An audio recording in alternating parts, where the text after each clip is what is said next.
Fala galera, beleza? Vou corrigir aqui agora a prova, a questão 11 da prova amarela da Escola Naval de 2019 para 2020, tá?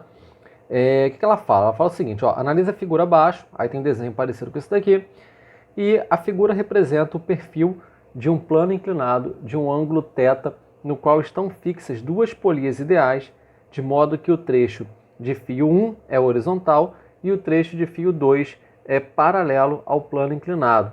Os fios são ideais e os atritos são desprezíveis.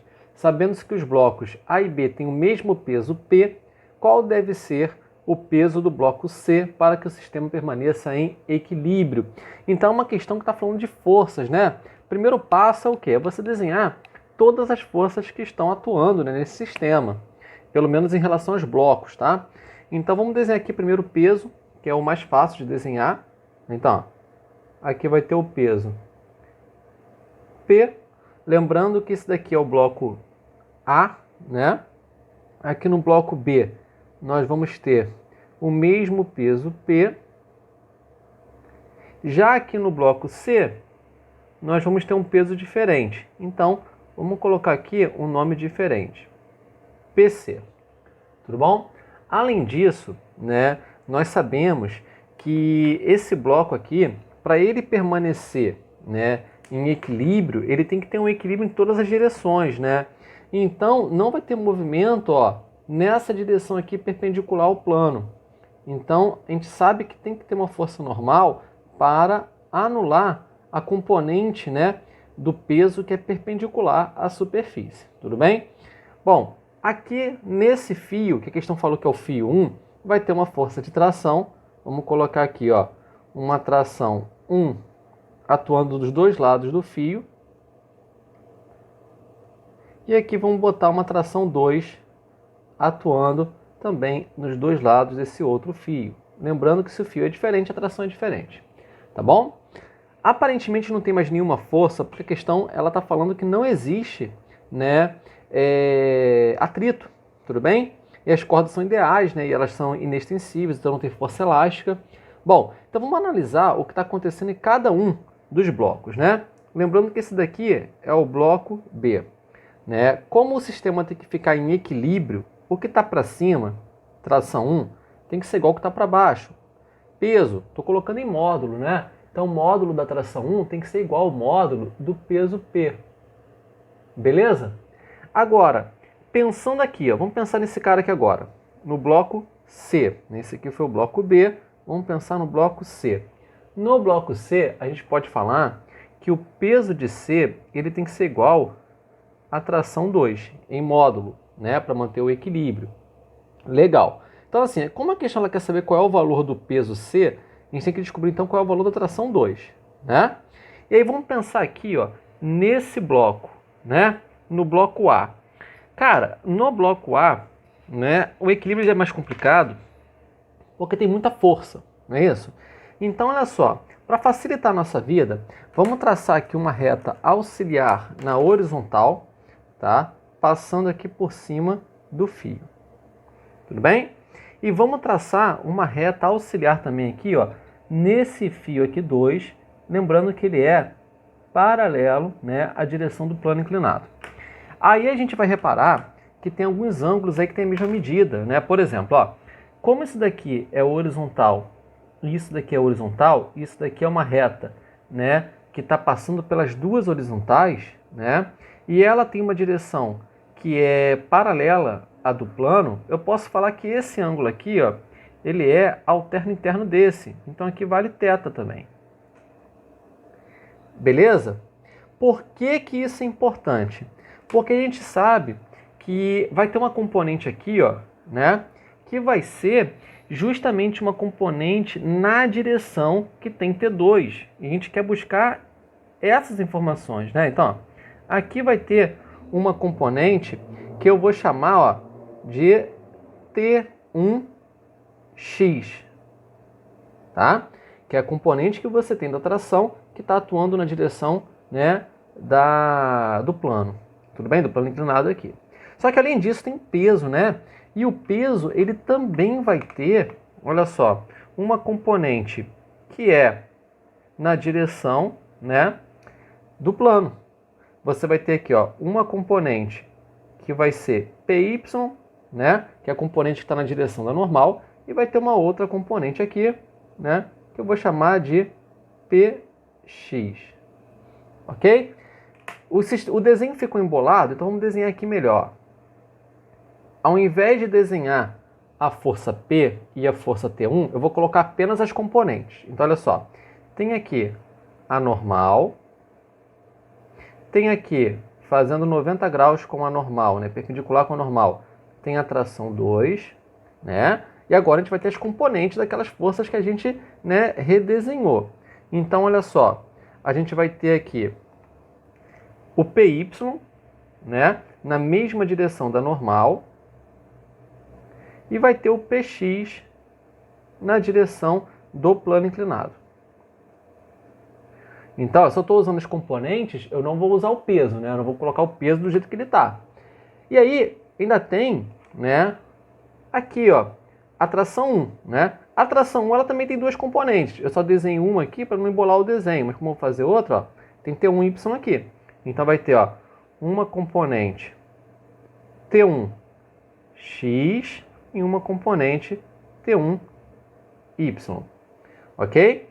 E aí, o que a gente tem aqui? Olha só. Para manter o equilíbrio, né, nesse sistema aqui, nesse bloco pelo menos, o que está para cima tem que ser o que está para baixo, né? Então, ó, quando eu falo para cima, vamos pensar na direção aqui da normal, né? A gente pode falar que no bloco A, ó, no sentido Y, tá? Você tem que ter normal mais T1Y igual a PY. Tudo bem? Já na direção X, nós temos que ter o quê? Na direção X, a gente tem que ter T2 igual T1X mais PX. Lembrando que a nossa questão é descobrir qual é o valor de PC, que é igual a T2. Então, se a gente descobrir o valor disso aqui, a gente acaba a questão. Tudo bem? Então, vamos descobrir qual é o valor de PX e qual é o valor de T1X. Né? Ó, T1X aqui vai ser fácil, por quê? Tá vendo? Ó, eu vou pegar essa parte aqui do desenho e vou redesenhar aqui. Ó. A gente tem a direção do plano inclinado, né? E a gente vai ter aqui, ó, a tração 1 assim. Ok? Aí vai ter a componente, ó, que a gente quer a T1X aqui, né? Lembrando que esse ângulo foi dado, ó, esse ângulo aqui. Esse ângulo, ó, ele foi dado, é o ângulo θ. Então, qual é o valor do módulo de T1X? Poxa, cara, T1X, ele é, nesse triângulo aqui retângulo, ó, o cateto adjacente ao ângulo θ. Se eu tenho hipotenusa T1, né, o cateto adjacente vai ser o quê? Vai ser a hipotenusa vezes o cosseno. Então, eu já tenho, né, o valor de T1x em função de T1 e do cosseno. A nossa resposta ela tem que ser dada em valor de alguma coisa que está ligada, né, a esse ângulo. Só que aí, T1 não aparece na múltipla escolha.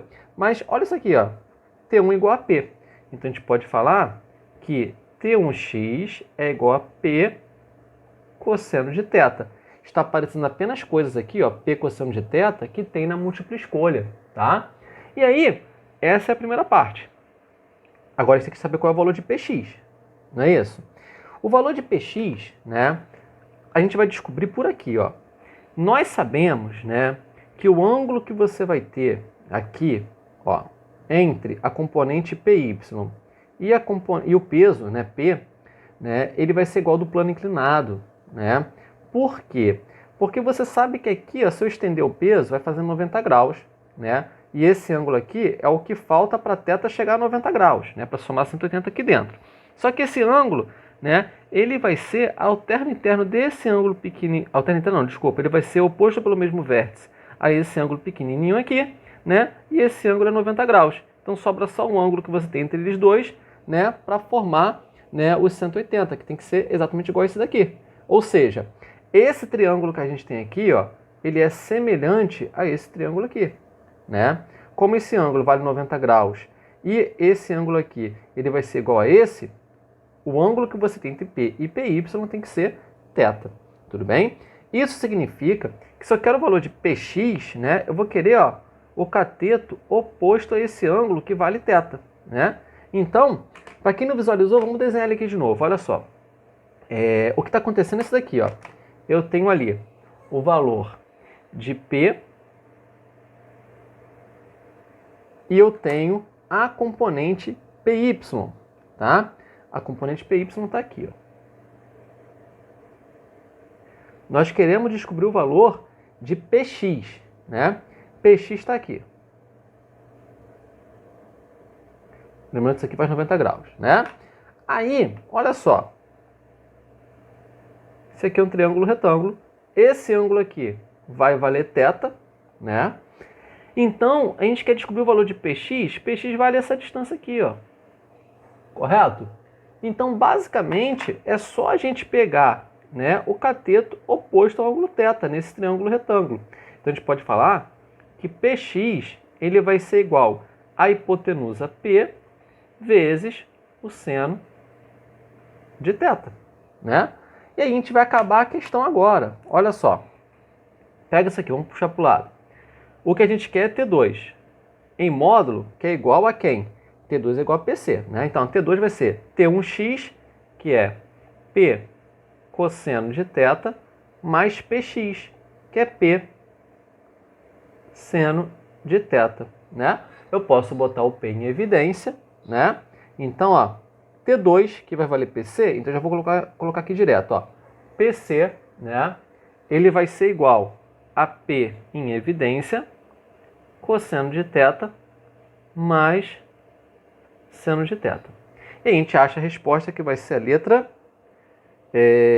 A, né? Ele só colocou invertido aí, ele botou seno primeiro e depois o cosseno, mas é letra A. Ok, galera?